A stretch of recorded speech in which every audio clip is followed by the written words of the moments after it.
Welcome to NCN news. నా పేరు ప్రశాంతి. బులెటిన్లో ముందుగా హెడ్లైన్స్ చూద్దాం. ప్రతి గింజను కొనుగోలు చేస్తాం రాష్ట్ర మంత్రివర్యులు కందుల దుర్గేష్.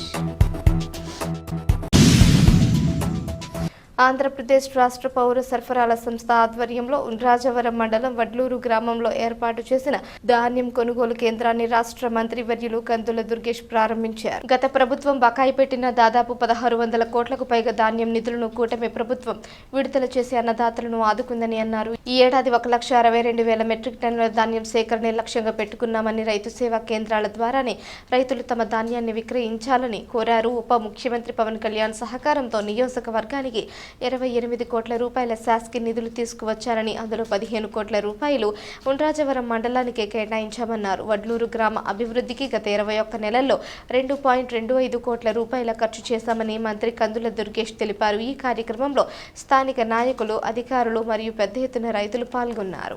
అందరికీ నమస్కారం. ఈరోజు చాలా శుభదినం.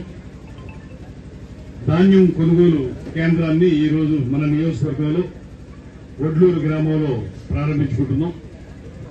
ఈ కార్యక్రమానికి అతిథులుగా వచ్చేసినటువంటి కొల్లూరు డివిజన్ ఆర్డీఓ గారు ఆనందరావు గారు, వేదిక మీద ఉన్నటువంటి అగ్రికల్చర్ మార్కెట్ కమిటీ చైర్మన్ జిన్నాబాబు గారు, అదేవిధంగా పెద్దలు, ఈ కార్యక్రమాన్ని నిర్వహిస్తున్నటువంటి తెలుగుదేశం పార్టీ మండల అధ్యక్షులు శ్రీ రామకృష్ణ గారికి, సింహాద్రి రామకృష్ణ గారికి ప్రత్యేకమైన అభినందనలు తెలియజేస్తూ, తెలుగుదేశం, జనసేన, భారతీయ జనతా పార్టీకి చెందిన నాయకులు అందరూ వచ్చారు. వారందరికీ కూడా కూటమి ప్రభుత్వం తరఫున ధన్యవాదాలు, అభినందనలు తెలియజేస్తూ, నిడదవోలు రూరల్ మండలం నుంచి పెరవలి, ఉండ్రాజవరం మండలాల్లో తిరిగినప్పుడు గతంలో ఎన్నడూ లేని విధంగా రోడ్ల మీద ధాన్యాన్ని ఆరబెట్టుకుంటున్నారు. ఆరుదల కోసం, తేమ శాతం కొద్దిగా ఉంటే పోవటం కోసం. ఇంతకుముందు కూడా ఆరబెట్టుకునేవారు, కానీ కొన్ని ప్రాంతాల్లోనే.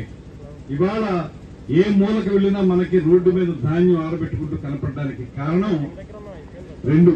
ఒకటేంటి, మొట్టమొదటిది, ఇవాళ నియోజకవర్గంలో ప్రధానమైనటువంటి రహదారులకు కొత్తగా రోడ్లు వేయించాం. ఆ రోడ్లు వేయటం వల్ల ఇవాళ ఆ రోడ్ల మీద మీరు ఆరబెట్టుకోవడానికి అవకాశం పూర్తిగా దొరికింది. మన రోడ్లు కూడా బాగా వేసాం కాబట్టి అన్ని ప్రాంతాల్లోనూ పెట్టుకుంటున్నారు. ఇది కూటమి ప్రభుత్వం సాధించిన మొట్టమొదటి విజయంగా మీ అందరికీ నేను మనవి చేస్తున్నాను.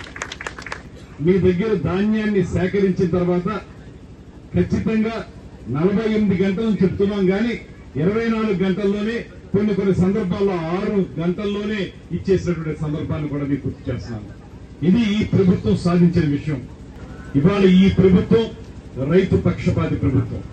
ఇవాళ మీరు చూడండి, రైతుకి, ప్రతి ఒక్క రైతు వ్యవసాయం చేసేటువంటి రైతుకి మనం 14,000 ప్లస్ కేంద్ర ప్రభుత్వం ఇచ్చేటువంటి 6,000 కలిపి 20,000 రూపాయల సంవత్సరానికి ప్రతి రైతుకి ఇస్తున్నటువంటి మాట. ప్రతి రైతులు ఎందుకంటున్నారంటే, ఆ ప్రభుత్వంలో కొన్ని కులాలకు ఇచ్చారు, కొన్ని కులాలకు ఇవ్వలేదు.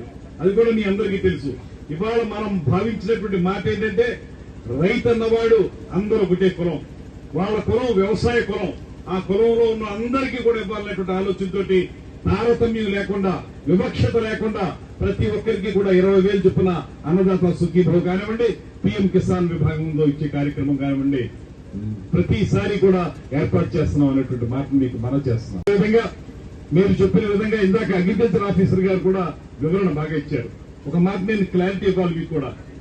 టార్గెట్ అయిపోయింది అనేటువంటి మాట ఈ ప్రభుత్వం వచ్చిన తొలి రోజు నుంచి కూడా కొన్ని సందర్భాల్లో వచ్చింది. మొట్టమొదటి సంవత్సరం అయితే నేను ప్రత్యేకంగా పూనుకుని టార్గెట్ లేదు అని చెబితే, సివిల్ సప్లైస్ మినిస్టర్ గారితో ఉన్నటువంటి సాన్నిహిత్యం వల్ల వారికి రెగ్యులర్ గా మాట్లాడి ఇంకొంచెం పెంచండి, మా నియోజకవర్గానికి పెంచండి అని చెప్పి ప్రత్యేకంగా తెచ్చుకుని మీ అందరికీ టార్గెట్లు క్లియర్ చేసినటువంటి సందర్భాన్ని కూడా గుర్తు చేస్తున్నాను. టార్గెట్ గతంలో ఎంత ఉంది?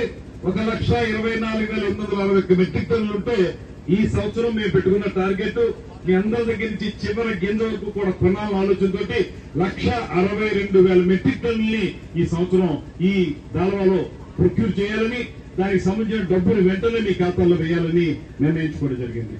ఈ గ్రామం వడ్లూరు గ్రామం ఈ గ్రామంలో అందరూ కూడా నాకు బాగా మిత్రులు ఉన్నారు. నేను మీ అందరి ఆదరాభిమానాలతోటి ఎమ్మెల్యే అయిన తర్వాత ఈ ప్రాంతం నుంచి ఎమ్మెల్యే అయిన తర్వాత చంద్రబాబు నాయుడు గారు లాంటి పరిపాలనా దక్షుని టీంలో నేను కూడా ఒక మంత్రిని అయ్యాను.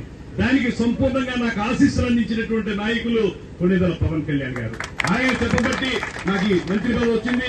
వారికి సర్వదా కృతజ్ఞతలు తెలియజేస్తూ నేను మంత్రి అయిన తర్వాత ఈ 21 నెలల కాలంలో ఈ గ్రామానికి ప్రత్యేకంగా చెప్తున్నాను, నియోజకవర్గం మొత్తమే చాలా ఎక్కువ ఉంటుంది. ఈ గ్రామంలో పల్లె పండుగ 1 అంటే మనం ఎన్ఆర్ఈ చేసిన పనుల్లో మొట్టమొదటి ఒక 4 పనులు 4 రోడ్లకి డబ్బులు ఇచ్చాం 16 లక్షలు. అదేవిధంగా పల్లె పండుగ 2 దానికి సంబంధించి 14 పనులకు ఇచ్చాం. ఆ 14 పనులకి 36 లక్షల రూపాయలు నిధులు ఇవ్వడం జరిగింది నేను ప్రత్యేకంగా తెచ్చి. అదేవిధంగా పంచాయతీ ఆఫీస్ నుంచి పంచాయతీ నిధుల్లో మనం 14,92,000 రూపాయలు ఇక్కడ ఖర్చు పెట్టడం జరిగింది. జల జీవన్ మిషన్ ఆ గ్రిడ్ నుంచి గోదావరి నీరు అంటే విద్యాశ్రమం దగ్గర నుంచి అటుపక్క ధవళేశ్వరం నుంచి కూడా గోదావరి నుంచి మంచినీరు తీసుకుని దాని ట్యాంకర్ ద్వారా మీ గ్రామాలకు తీసుకొచ్చి అక్కడి నుంచి మీ ప్రతి ఇంటికి కూడా పైప్ లైన్లు వేసి గోదావరి నీరు స్వచ్ఛమైన నీటిని మీకు అందించడానికి ఒక ప్రత్యేకమైన కార్యక్రమాన్ని మన నియోజకవర్గంలోనే ఉప ముఖ్యమంత్రి పవన్ కళ్యాణ్ గారు ఆ రోజున పెరవలొచ్చి దాన్ని ప్రారంభించడం జరిగింది.